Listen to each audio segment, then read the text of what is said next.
have a PhD in economics. So, how does your degree bring you joy and what do you use it for?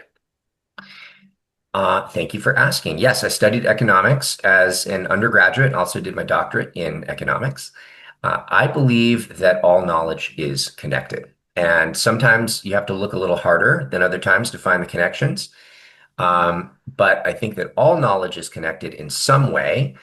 And gosh, so how does it bring me joy? Well, I love mathematics, and I'll share a little story with you. So, as I was growing up, I was a close-up magician. My grandfather and father both were always pulling coins out of my ears, so I was inspired to learn magic.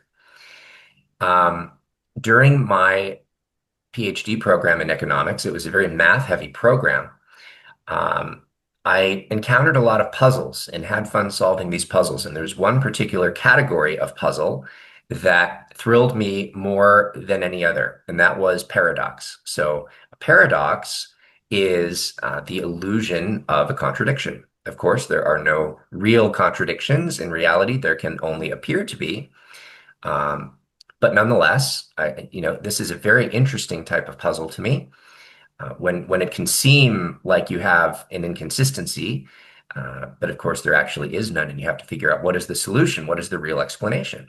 So paradoxes to me came up a lot because I was looking for them during my doctoral program, and they sort of felt like old friends in new clothes. They reminded me very much of magic and magic tricks.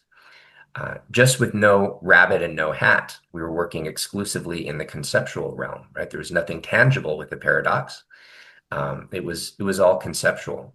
So I think that it wasn't necessarily strictly just the field that I was studying, was all of the other kind of ancillary things and all the directions that I wanted to go on my own while in grad school that I found to be so much fun. I ended up writing a book on paradoxes, collected more than 75 paradoxes, and it became a mission. I wanted to kind of put together the best possible explanations for each one and categorize each of them. So each chapter has sort of a different type of paradox.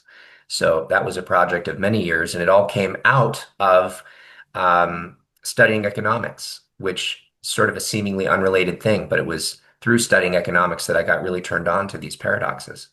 And it was over the course of working on this book that I learned what I did about why it is that we love music, which I alluded to earlier. It's these sort of frequency ratios. It's a very mathematical and physical basis for why the human ear finds beauty in harmony. So there you go. There's a connection between music and math, physics, and paradox right there. There you go. And there is, I love physics. I'm not good at math, but I very much appreciate it. But there's physics is fascinating with regards to music. It's really great. So the name of that book, if, in case anybody's wondering, is called Sleight of Mind. So what I want to know is, for me, who's not good at math and doesn't understand these kind of things, would I be able to understand your book? I think that there are certainly several paradoxes that you would. It's sort of geared for I had to pick an audience, right? And write for that audience. And I ended up picking an audience of people who are sort of familiar with mathematical symbols and language and vernacular. And certainly much of it is defined in the book, but it's targeted sort of for math majors, people who've really gotten into that and geeked out on it.